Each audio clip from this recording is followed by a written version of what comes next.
Hello, in front of me I've got GameSir Super Nova.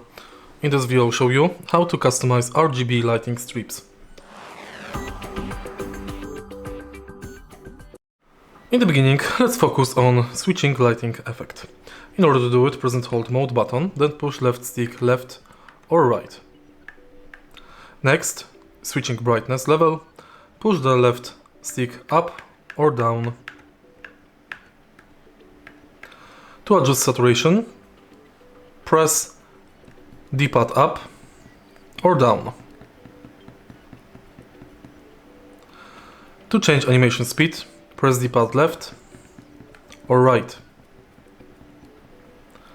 To switch colors, rotate left stick.